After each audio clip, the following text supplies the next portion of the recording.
Bonsoir tout le monde. On va parler d'un sujet pimenté, piquant ce soir, de la sextech. On est en France, et oui, ça je vous apprends rien, et c'est un pays où l'on a du mal encore à faire émerger le sujet sextech. Et pourtant, c'est un vrai sujet de société et c'est aussi un véritable business. Pour l'instant, le marché de la sextech représente 30 milliards de dollars et pourrait atteindre la barre des 50 milliards d'ici 2020. Mais innover et investir dans le sexe est encore tabou. Des hommes et des femmes aussi tentent néanmoins l'aventure, malgré les préjugés et les difficultés. C'est le cas notamment de Christelle Lecoq, présente ici ce soir.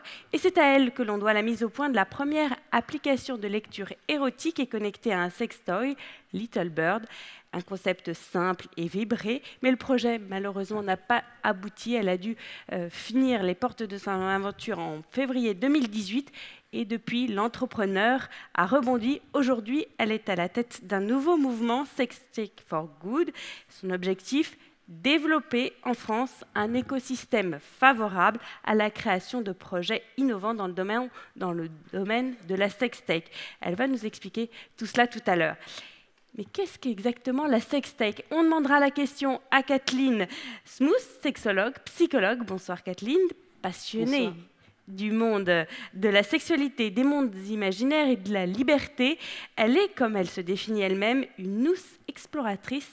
Elle explore les confins donc, de la sexualité et de l'imaginaire avec une dimension poétique et ludique. Dans son empire à elle, aucune limite. Elle nous expliquera tout ça tout à l'heure. Véritable artiste, obsessionnel des API, Aurélien Fac bricode, détourne les sextoys enchantés. Il explore aussi des nouvelles formes de sexualité, de sensualité cyberesthésique. Et sa première performance, c'était quand même In Bed with Thomas Pesquet. Il nous décrira cette première performance. Assez étonnante, il faut le dire, assez folle. Et enfin, bonsoir Frédéric Assema. Lui aussi, il est dans le monde et dans l'univers de la sextech. Il est cofondateur de Jump App, une application, une sextech autour de la rencontre. Cette application s'adresse aux personnes qui veulent pimenter leur vie, pas que des libertins, vous verrez, mais pas forcément. Et puis, il est aussi cofondateur de Sextech Lab, une association. Il nous en dira plus dans quelques instants. Nous sommes ensemble pendant une heure qui, j'espère, va être pimentée. Alors, d'abord, première question à Kathleen, j'ai envie de la poser. On confond souvent sextech et pornographie. C'est quoi exactement la sextech? Alors en fait, la sextech, c'est tout simplement l'utilisation des nouvelles technologies pour enrichir ou inciter ou autre dans le domaine des sexualités.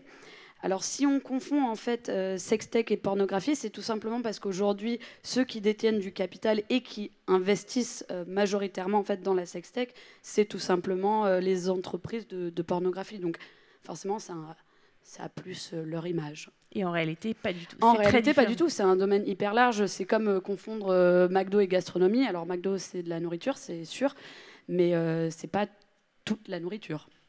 Alors vous, Christelle, je le disais, vous êtes frottée au monde de la sextech, on va dire, depuis 2014, donc ça fait plus de 4 ans.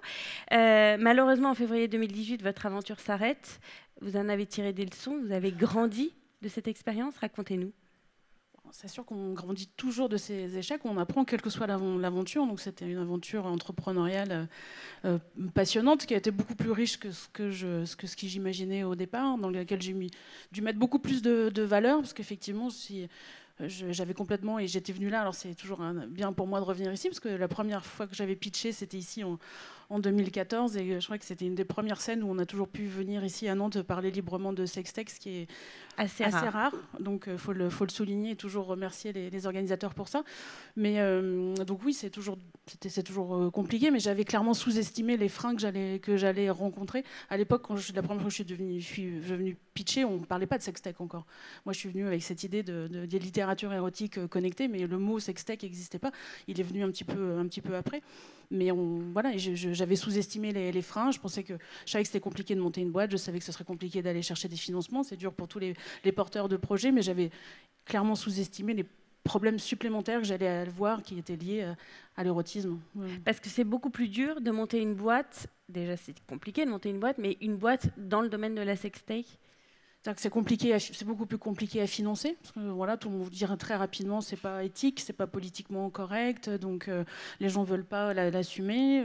Quand on parle de sexualité en plus féminine, et qu'en face on a beaucoup de lieux où il y a que des mâles alpha en groupe, c'est compliqué parce qu'il y a encore un gros problème par rapport au sujet, par rapport au sextoy. C'est des sujets sur lesquels les investisseurs n'arrivent pas à prendre le même recul puisque c'est lié à l'intime que ce qu'ils peuvent prendre sur d'autres sujets pour investir.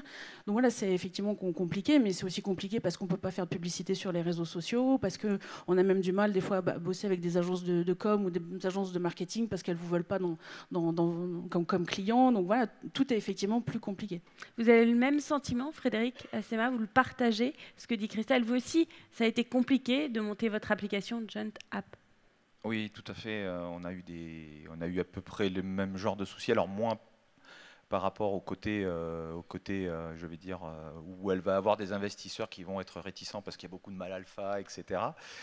Nous, c'est l'effet inverse. On était 3 bonhommes et quand on allait voir les investisseurs, ils voyaient plutôt, je vais dire ça péjorativement, 3 queutards en fait, qui essaient de monter une application de rencontre pour couple, etc. Donc du coup, avec toujours un peu ce côté franchouillard, goguenard, on rigole, alors qu'il y a de vrais sujets à faire émerger en fait, hein, au niveau des sextech. Là, c'était plus de la rencontre de couple, donc ils sont déjà en couple, donc on se dit ils se sont déjà rencontrés. Donc là, c'était plus pour égayer la vie sentimentale, hein, ou alors trouver une activité, ou alors trouver une autre personne, ou un autre couple, etc. Et il s'est trouvé qu'effectivement, les freins se sont vite arrivés. Moi, j'avais déjà créé une start-up auparavant, donc je connaissais entre guillemets un peu ce qu'il faut faire pour mettre en place tout ça. Sauf que là, tout ce qui peut être mis en place est très complexifié par le fait que l'écosystème web ou mobile aujourd'hui est totalement drivé par l'Amérique, hein, on va le dire. Et du coup, Google va freiner, Facebook, c'est même pas la peine. Donc tous les biais de marketing qu'on connaît, tous ces boutons qu'on est censé pousser, on ne peut pas. On ne peut pas les pousser, on ne peut pas les utiliser. Du coup, il faut trouver d'autres choses. Donc ça complexifie vachement les choses. Les investisseurs, on l'a vu, très réticents, hein, quand ils prennent le business plan, ils disent ok, parfait, on comprend, on sait qu'il y a de l'argent, etc. Mais il y en a un qui m'a vraiment répondu, il m'a dit, les autres essayaient toujours de biaiser, il y en a un qui nous a vraiment dit, mon problème à moi, c'est que je suis investisseur et je suis obligé toujours de montrer mon board, donc de montrer réellement sur qui j'ai investi.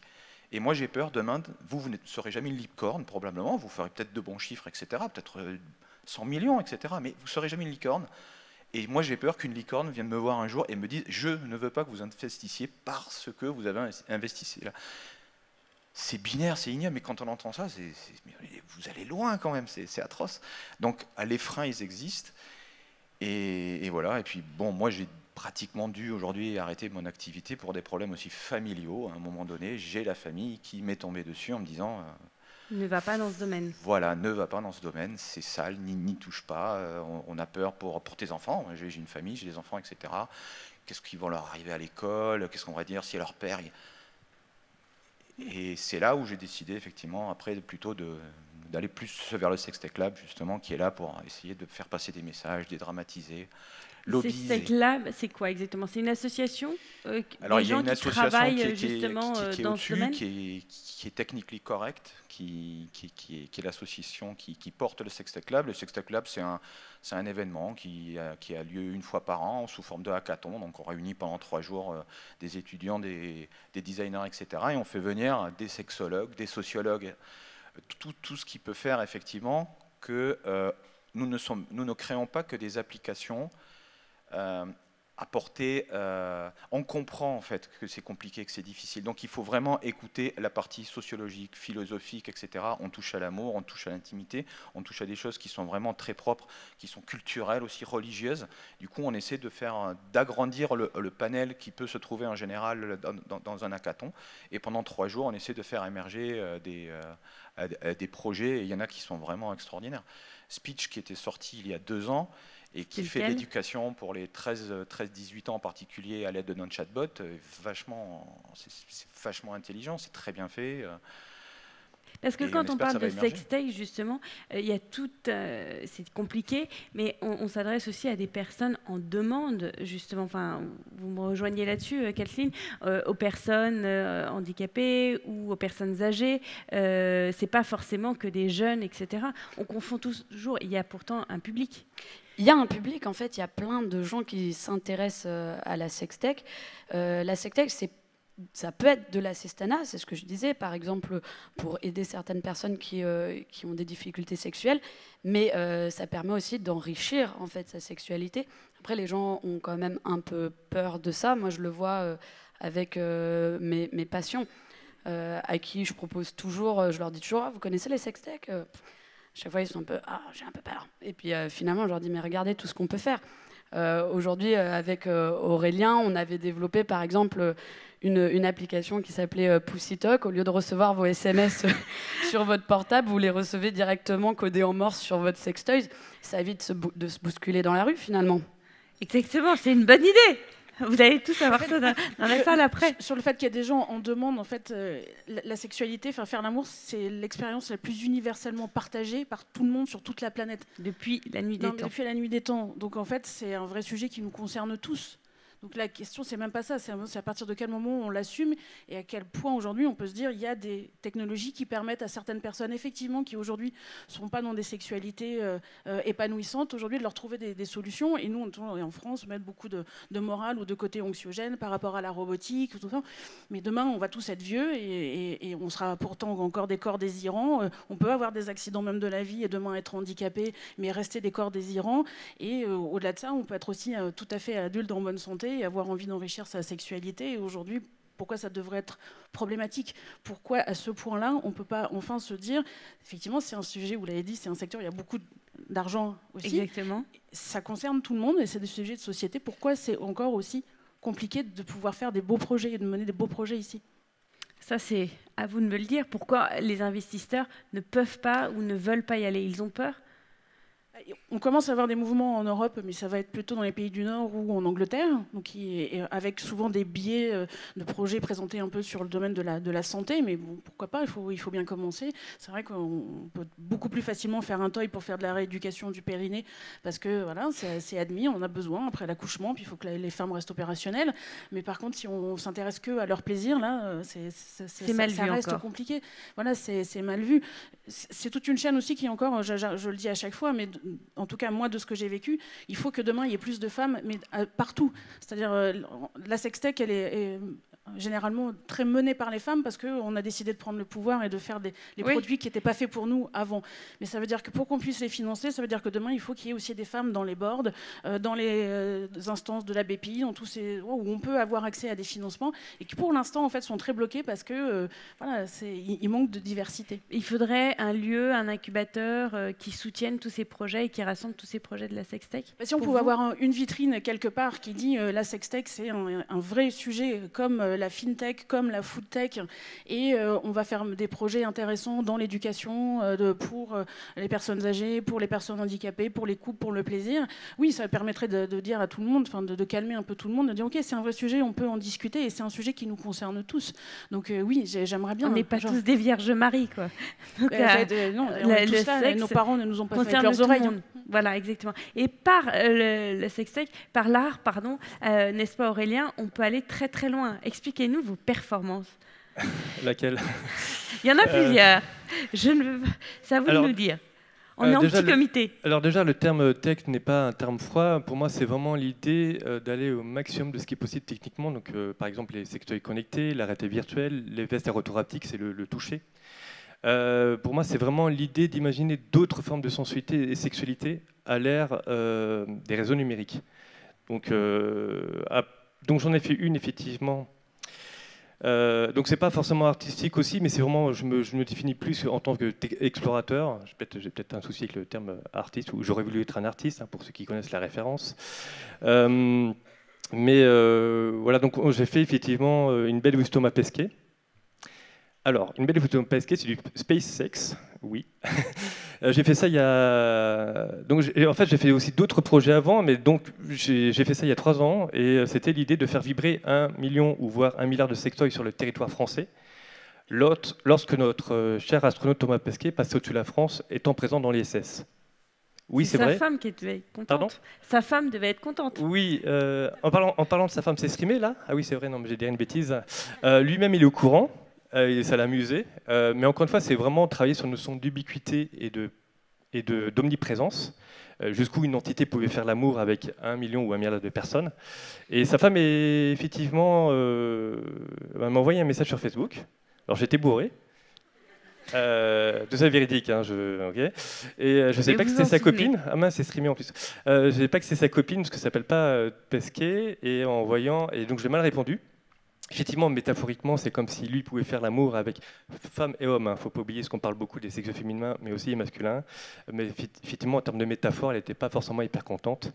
Et pour me faire pardonner, j'ai conçu justement une lampe qui disait bonjour à son fils en morse visuelle lorsque son père passait au-dessus de sa maison, quoi. Ah oui, donc voilà. Vous touchez je me suis pas que le rabiboché sexe. avec la femme de Thomas Pesquet en lui offrant Grâce à ça. une autre performance un peu moins connotée sexe, un peu plus onirique. Mais vous allez loin dans vos performances. On pourrait faire l'amour, vous m'aviez expliqué, avec un océan, carrément. Alors, avec ça, expliquez-nous. Justement, posez-vous la question, là, je pose la question à l'auditoire, avec quelle entité non humaine aimeriez-vous faire l'amour ? Donc c'est mon credo. Alors je bosse aussi sur autre chose, hein, je précise que effectivement quand je passe des entretiens ou j'en découvre aussi, ah mais c'est Monsieur Sextoy, voilà, j'ai aussi d'autres performances artistiques. Une autre casquette. Voilà, parce que sinon ça fait un peu, on est vite catalogué, surtout en France. Mais voilà, l'idée de faire l'amour avec l'océan, donc je travaille avec Kathleen sur cette performance-là. C'est vraiment l'idée. Donc là, pour l'instant, on en est qu'aux prémices, de faire vibrer le sextoy en fonction des mouvements de différentes vagues dans le monde, le tout en temps réel, parce que c'est vraiment la notion de temps réel, de présence. Après, on a plein d'idées aussi. C'est pas jusqu'où on peut aussi ajouter un casque en réalité virtuelle. Posez-vous la question, ça veut dire quoi faire l'amour avec l'océan ? Posez-vous la question. Donc après, il y a certains qui ont une vision anthropomorphique et jusqu'où il y aura un homme ou une femme qui va représenter l'océan. C'est aussi en réalité virtuelle, hein, j'entends bien. Pourquoi pas aussi travailler avec les vestes et retours haptiques. Donc ça coûte un peu cher encore aujourd'hui, ça coûte 30 000 €, mais dans 5 ans, ça va coûter 500 €. Mais c'est jusqu'où l'idée que l'océan peut vous caresser de 1000 mains. Oui, 2000 mains, j'ai pas dit 2, 3, 2000 mains. Voilà, donc on fait au maximum de ce qui est possible techniquement, mais c'est vraiment l'idée. En termes d'imaginaire, moi je parle pas. Enfin après c'est pas. Moi ça me dérange pas de parler de ça, mais je ne travaille pas sur le sexe, je travaille sur l'imaginaire en fait. D'accord. Voilà, après j'ai d'autres projets artistiques complètement barrés aussi, mais c'est pas le sujet. Mais voilà. Et Kathleen, vous qui travaillez aussi avec Aurélien, qu'est-ce que vous cherchez là-dedans dans cet imaginaire ? Alors justement du coup nous, on a travaillé sur In Bed with Ocean. Donc j'ai beaucoup travaillé dans ma baignoire, très clairement. Moi, à la base, j'aime pas les contraintes, concrètement. J'ai jamais aimé ça. Et d'aller explorer l'imaginaire, qui est finalement le seul temps de liberté dans le domaine de la sexualité qu'on puisse avoir, puisque dans le rêve, dans les fantasmes, dans l'imaginaire, on est libre, il n'y a pas de tabou, il n'y a pas de loi, il n'y a pas de limite. Ça m'intéressait énormément. Et puis, il y avait une dimension, on va dire, plus intellectuelle. C'est-à-dire comment, en tant qu'humain, on peut sortir notre désir de l'anthropocentrisme. En gros, comment est-ce qu'on va faire pour fantasmer sur l'océan ? C'est pas simple au départ. Il a fallu que je regarde beaucoup de vidéos sur l'océan et les baleines pour réussir à me dire finalement les coquillages, ça me plaît. Et puis, donc au-delà de ça, c'était est-ce qu'on est capable de le faire ? Est-ce que c'est possible ? Et puis après, avec ces idées-là, on travaille donc avec le casque de réalité virtuelle, dans la baignoire, avec le sextoys. Et puis finalement, ce qui est intéressant, c'est que le cerveau fait, même si ce n'est pas une expérience réelle, on va dire actuelle, même si elle est virtuelle, à la fin, on a quand même l'impression s'être envoyé en l'air avec l'océan. Et c'est ça qui est fou, en fait. C'est de se dire... Est-ce que le public est prêt ? Est-ce que le public, par exemple, est prêt aussi, un homme ou une femme, à faire l'amour avec un robot ? Est-ce que ça existe, mais est-ce que le public... Non, alors c'est très marrant. Je dirais très clairement non, pas encore, mais finalement, je ne demande pas aux autres de le faire. Moi, j'aime ça et j'invite les autres à créer leur propre futur. Finalement, face à cette question-là, on peut tous être acteurs. Aujourd'hui, j'imagine que dans cette salle, il y a des développeurs. Piratez vos sextoys. Allez-y, créer les contenus qui vous ressemblent, inventer un futur qui soit en accord avec vos valeurs fondamentales, avec vos envies. Voilà, tout simplement. Oui, Donc, oui, oui. Je pense que sur les robots, oui, il y a qui sont prêts. Enfin, en France, on a eu à Paris une entreprise qui avait des robots qu'on a voulu faire fermer parce qu'on voit que c'était une maison close de la prostitution. Donc, voilà, encore une fois, on revient au sujet pornographique. Voilà, c'est toujours mal vu, tabou, etc. Dans les pays où on en vend beaucoup de poupées, et en fait, ils ont fait des stats, finalement, il y a en gros que 25% qui ont des poupées qui ont vraiment des relations sexuelles avec elles. Donc souvent, c'est des gens qui sont seuls et qui comblent un manque affectif avant de combler un manque sexuel. Après, aujourd'hui en France, ça peut être une vraie solution pour les personnes handicapées, parce qu'on est un pays où le métier d'assistant sexuel est aussi assimilé à de la prostitution. Donc on ne peut pas y avoir recours. Donc à un moment donné, il faut arrêter de se dire, en fait, on ne peut pas faire ça, on ne peut pas avoir d'assistant sexuel, et on ne pourrait pas avoir non plus de robots parce que ça nous fait peur et qu'on a peur d'être remplacé. Il ne faut pas voir que le côté anxiogène. Je pense que vraiment, il faut trouver. Donc, il y a des gens qui sont prêts, il y a des gens qui ont envie d'avoir des expériences avec un robot. Peut-être qu'ils le feront qu'une fois, mais comme on a envie des fois d'essayer quelque chose une seule fois, et il y a des gens pour lesquels c'est une vraie solution pour avoir une sexualité plus épanouie. Et aujourd'hui, parce que nous, on projette des peurs et des tabous, on les empêche de le faire. C'est quand même dommage. Et pourtant, dans le domaine de la sextech, dans ce domaine-là, il y a de l'argent, et deux, surtout, il y a de la technologie qui permet, il y a des belles performances. Enfin, je veux dire, au niveau digital, on peut créer beaucoup de choses. Mais les technologies, on les a, les cas d'usage, on les a à peu près, mais les financements, on les a pas, en fait, aujourd'hui. Donc, développer, faire de la recherche, ça coûte cher. Enfin, moi, je me suis plantée essentiellement à cause de la production. Il y a des coûts qu'il ne faut pas minimiser. Même pour faire un sextoy qui est tout petit, rien qu'un moule pour passer en production, c'est 40 000 €. Une certification pour aller sur le marché, c'est 30 000 €. Donc en fait, c'est tout de suite des montants qui sont importants. Et aujourd'hui, pour trouver ces montants-là, c'est quasiment impossible en France. En France, mais à l'étranger, est-ce que c'est pareil? Est-ce que vous dresserez le même bilan?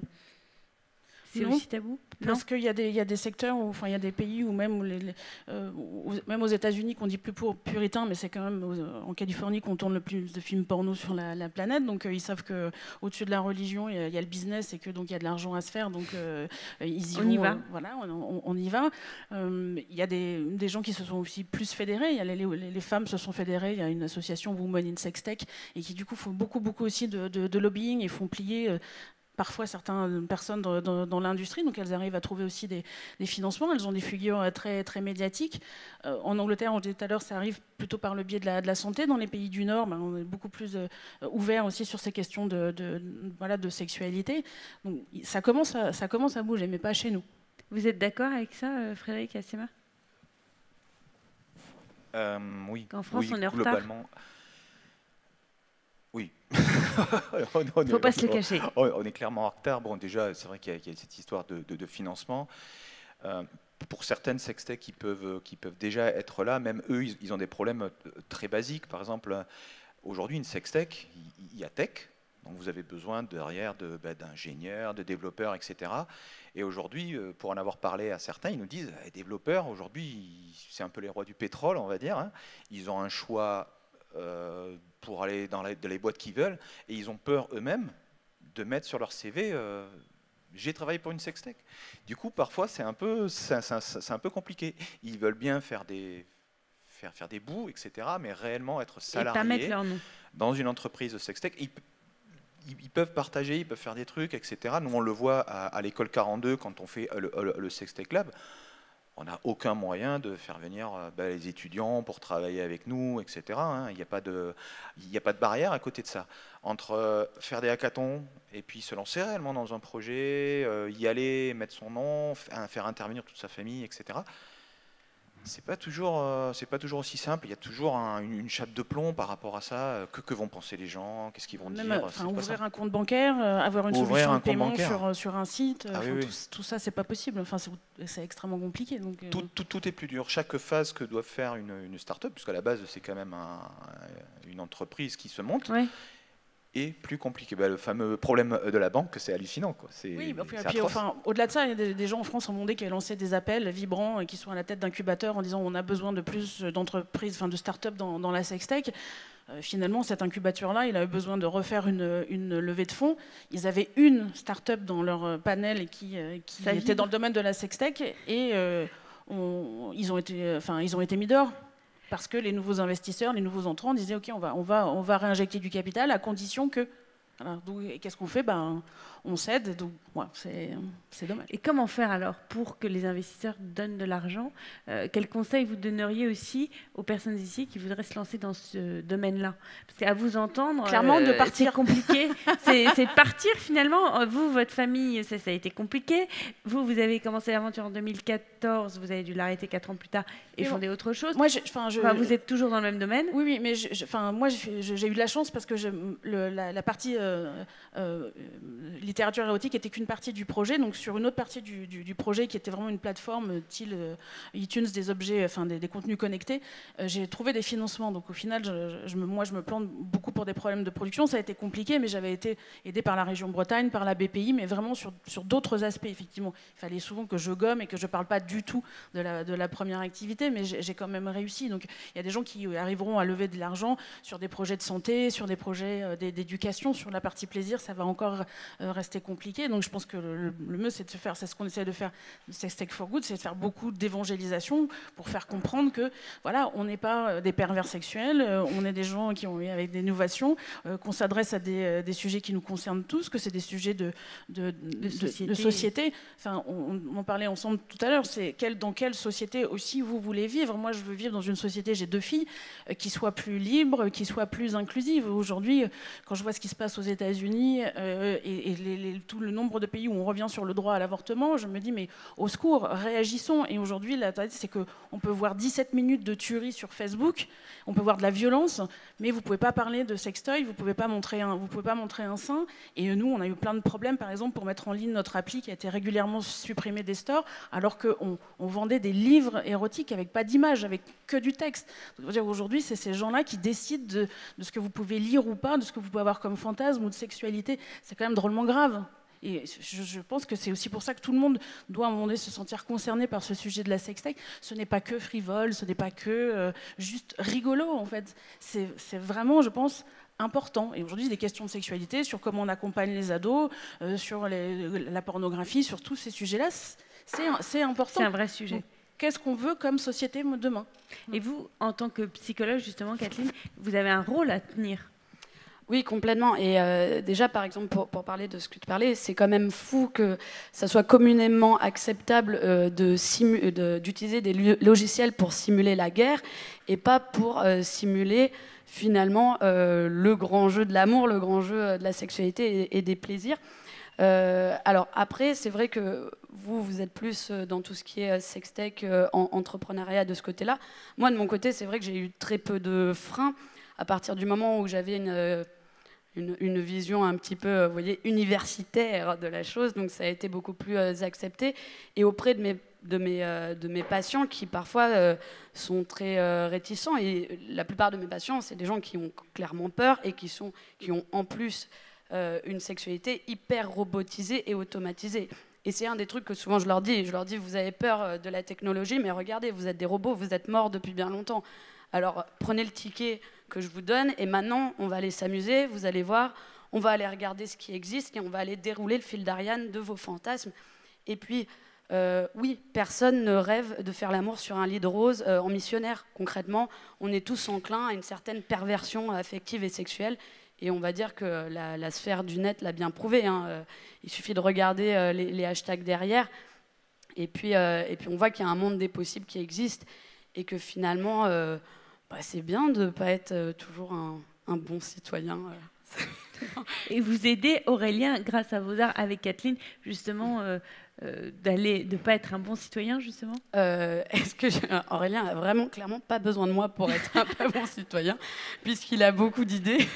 Mais est-ce que vous testez vos expériences? Ah bah moi, oui, on les teste toutes. Et puis d'ailleurs, oui, clairement toutes. D'ailleurs, parfois, on est même les seuls à les tester. Que ce soit l'océan ou l'autre. Après, c'est vraiment, moi, notre objectif, je parle pour nous, mais le mien, c'est pas de faire, par exemple, de l'argent. C'est de montrer aux gens, aujourd'hui, il y a un pourquoi pas. Voilà, on peut faire ça, on peut tout faire, tout simplement, parce que c'est fun. Souvent, on me demande, mais par exemple, le dernier projet qu'on a fait, si certains connaissent un petit peu en musique électronique, c'était pendant les nuits sonores qui sont déroulées il y a une semaine à Lyon, puisque je suis d'origine lyonnaise, qui s'appelait In Bed with Laurent Garnier. Et donc là, l'objectif, c'était de tester le potentiel orgasmique des DJ sets des nuits sonores. Donc, je portais un sextoys qui récupérait en fait les fréquences de basse des DJ sets et clairement, je m'envoyais en l'air pendant... c'était long, sérieusement. C'est long et fatigant. Et il y a plein de gens qui m'ont dit, mais pourquoi est-ce que tu fais ça? Mais pour le plaisir. Et est-ce que ça suffit pas finalement comme raison de le faire? De le faire, oui. Puis on s'amuse, franchement. De dédramatiser aussi et de montrer que la sexualité c'est un jeu. Donc aujourd'hui on parle beaucoup de sexualité, on va parler de problèmes, on va parler aux jeunes de sida, de grossesse non désirée, mais on leur parle pas de... on dresse souvent un tableau noir. Hein? On dresse souvent un non, mais tableau c'est ça. noir. Alors de dire que la sexualité c'est avant tout c'est un jeu, c'est du plaisir. Alors il faut des notions importantes à leur apprendre de consentement et autres, mais toujours ce côté anxiogène. Donc par toutes ces expériences là aussi on monte pour poser la technologie pour repousser aussi les limites de la sexualité et jouer et oser. Non, mais c'est juste pour vous donner un autre panorama, parce que l'intitulé c'est le futur, la sextech. Parfois on me demande mais c'est quoi le futur? J'en sais foutre rien en fait. Nous c'est des futurs possibles, c'est un des futurs possibles. On appelle ça le design spéculatif ou peu importe le terme, mais c'est juste quand on lit la science-fiction ça n'a jamais été le futur. Mais voilà, on imagine. Donc j'en ai d'autres aussi. On a par exemple fait avec le cerveau, donc vous pouvez contrôler un sextoy avec l'activité cérébrale. Donc oui, je l'ai testé. Pendant aussi un match de foot, oui, c'est vrai, hein, pendant un match de foot. Donc si votre équipe favorite marque un but, le sextoy vibre. Et si elle se prend un but, vous prenez un coup de jus. Voilà, et je l'ai fait. Est-ce que vous commercialisez? Et je l'ai fait en plus pour PSG Barcelone. Ou Barcelone PSG, on s'est pris. Parce que je suis parisien, donc on s'est pris une branlée, ok, sans jeu de mots. Donc j'ai reçu 7 coups de jus. Non, tout ça est véridique, hein, je précise, parce que certains pensent croire que éventuellement, je parlais français, que c'est fake ou non, je code. On développe tous les deux et avec d'autres artistes aussi. Vraiment, toutes ces performances sont techniquement marchent techniquement tout simplement, quoi. Et vous commercialisez tout ça, tous ces produits? Ou non, ça reste je me fais un encore... paquet de thunes. Non, sincèrement. Vous trouvez des fonds, vous? Non, alors. Qu'est-ce que je voulais dire? C'est perturbé. Non, la passion. Non. Après, c'est pas du tout. L'objectif. L'objectif, ça m'a même donné l'opportunité de donner des cours à Sciences Po. Je suis venu avec mes sextoys à Sciences Po, ça fait marrer les étudiants. Et à Sciences Po, vous donnez des cours de sur quoi? les API, voilà. Mais après, c'est pas le sujet, mais c'est tout API. Il y a 4-5 API autour de moi là. Mais c'est vraiment l'idée, c'est non par rapport à l'argent, non, c'est pas le sujet. C'est vraiment l'idée d'explorer. Après, on est en train de discuter éventuellement avec un fabricant de sextoy jusqu'où on peut monter un lab avec eux. Voilà, mais c'est pas forcément, moi, c'est pas forcément l'idée d'en faire un business. Certains m'ont dit, mais en fait, tu fabriques des sextoys. Non, je ne fabrique pas de sextoys. J'imagine des usages, de nouvelles formes d'expérience à partir de sextoys connectés. Voilà. Après. Et pourtant, il y a des innovations, Christelle, Frédéric, dans ce domaine-là. Il y a beaucoup d'innovations dans ce domaine-là. Est-ce que, justement, vous pouvez nous dresser un bilan rapide de ces dernières innovations dans le domaine de la sextech, notamment des applications qui se créent, des robots, on en a parlé tout à l'heure? Alors, en innovation, oui, il y a des choses qui arrivent au niveau des robots, parce que c'est la chose la plus... C'est les fantasmes. C'est les fantasmes depuis très longtemps. On fera l'amour avec des robots, les robots seront plus performants. Bah ouais, tu m'étonnes. C'est infatigable, t'enlèves la pile, c'est pas chiant, ça braille pas, ça sera toujours content. Ouais, effectivement. Mais voilà, donc les robots, ça fait fantasmer. Mais aujourd'hui, on va dire, on a des bouts de robots. Un sextoy, à la base, ça n'est ni plus ni moins qu'un morceau de robot. C'est la branche génitale, on va dire, du robot. Au CES là, de 2019, quand même, dans la catégorie drone et automatisme ou robot, c'est un sextoy qui a gagné et qui a été retiré juste après. Du marché. Pas du marché, carrément. C'est-à-dire qu'ils ont gagné, et puis des gens se sont rendus compte qu'il y avait effectivement ça. Donc c'est un outil qui est hyper évolué. Ça permet de refaire. Donc c'est un objet pour les femmes, effectivement, qui reproduit ce que peut faire une bouche humaine, etc. Donc robotiquement parlant, c'est très high level, avec des brevets derrière, etc. Donc des ingénieurs et des gens très qualifiés ont dit c'est la meilleure innovation robotique de l'année. Et puis derrière, il devait y avoir tout un tas de vieux grincheux, entre guillemets, quoi, même au CES, qui ont décidé, non, on retire. Donc ils leur ont rendu, là, 3-4 mois après, parce que ça a fait une énorme polémique, mais on voit bien à quel point il y a... Il y a beaucoup de lobbies. N'oublions pas que cette année, dans le CES, on est aussi dans l'ère Trump. Voilà, donc c'est un président qui tient les femmes par la chatte, voilà, et qui interdit l'avortement, ou qui, dans certains États, fait que pour pouvoir aller avorter, il faut avoir l'autorisation de son conjoint. Donc voilà, je pense qu'on est aussi dans une phase aux États-Unis où on a un complet revers de l'effet MeToo. Et donc de tous ces hommes là qui prennent une espèce de revanche et qui veulent se réapproprier un certain nombre de choses et de pouvoirs, et souvent ça passe par ça. Les premières à en subir les conséquences, c'est les femmes, et la liberté de nos corps. Le CES, il faut peut-être préciser, c'est The Consumer Electronics Show, qui a eu lieu là récemment. Qui a lieu tous les ans au mois de janvier. Voilà. Qui est le plus grand salon sur l'électronique, effectivement, grand public. Ouais. Donc il y a des nouveautés, quoi. Mais il y a encore un frein. En fait, des nouveautés, il y en a dans les toys. Après, ce qui manque, en fait, c'est sur les autres sujets qui sont vraiment plus liés à la santé ou au handicap, parce qu'on manque de financement. Mais par exemple, des projets aussi intéressants qui permettent, avec des casques, de se mettre dans la peau de quelqu'un d'autre, de changer de genre, voilà, qui pourraient aussi aider des gens peut-être qui imaginent changer de sexe, de se projeter pour être vraiment sûr que c'est quelque chose qu'ils ont envie de vivre.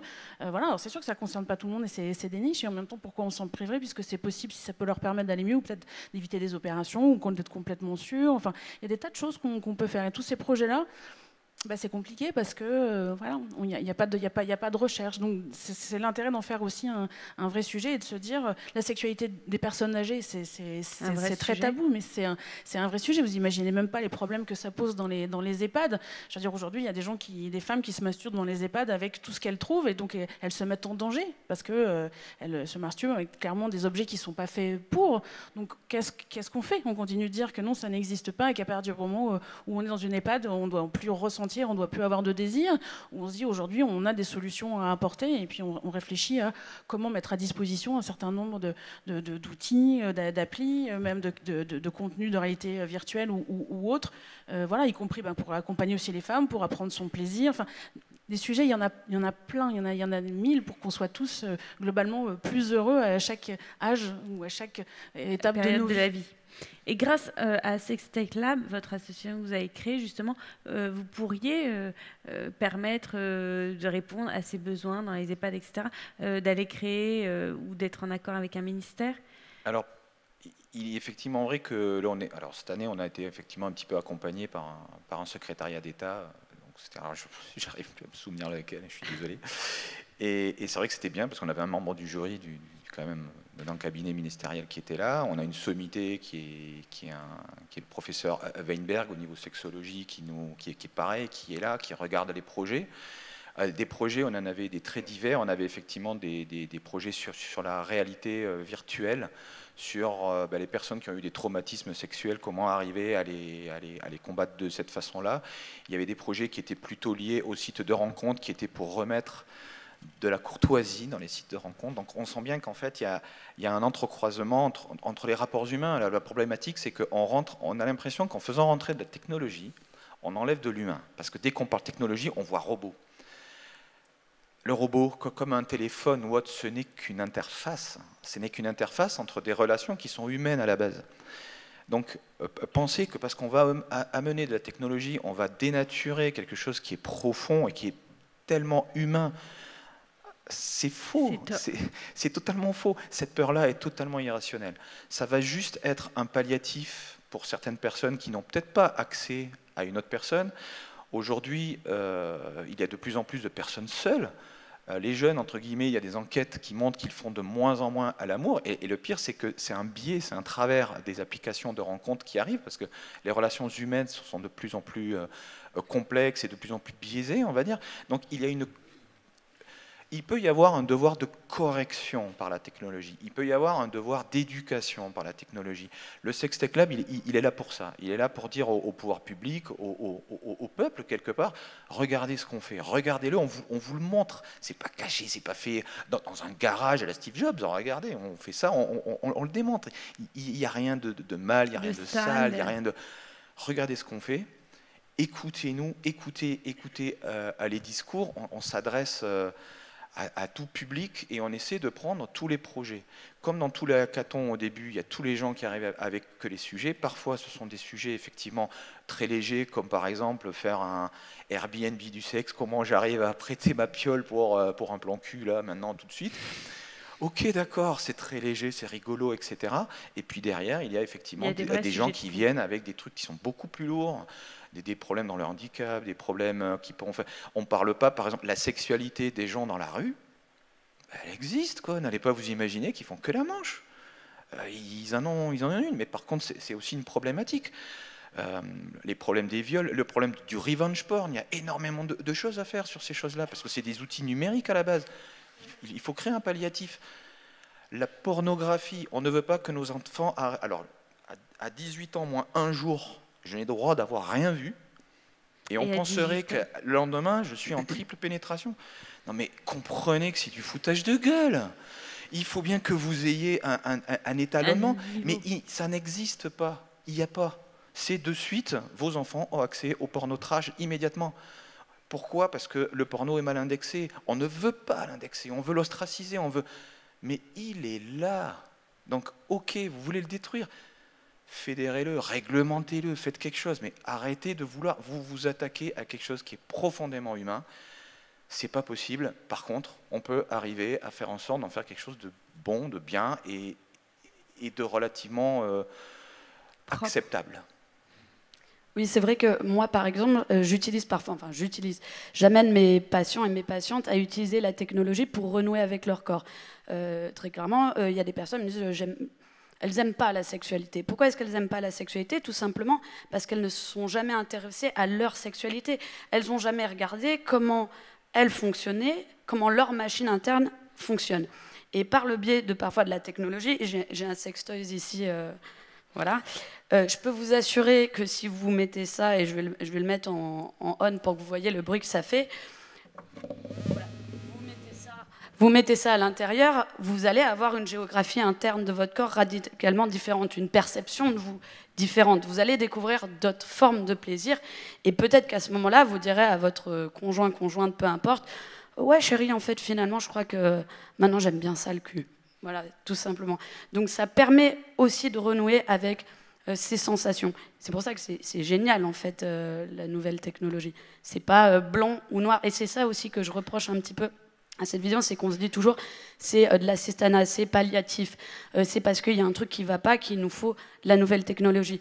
Personnellement, moi, ma sexualité va très bien et j'ai aucun, par exemple, doute sur le fait que jamais elle ne sera remplacée par un robot sexuel. Et si certains ont des doutes là-dessus, venez me voir, mon cabinet est à Lyon et on va travailler sur votre sexualité, parce que là, il y a un problème. Merci, Kathleen. Bon, ils vont prendre votre adresse alors.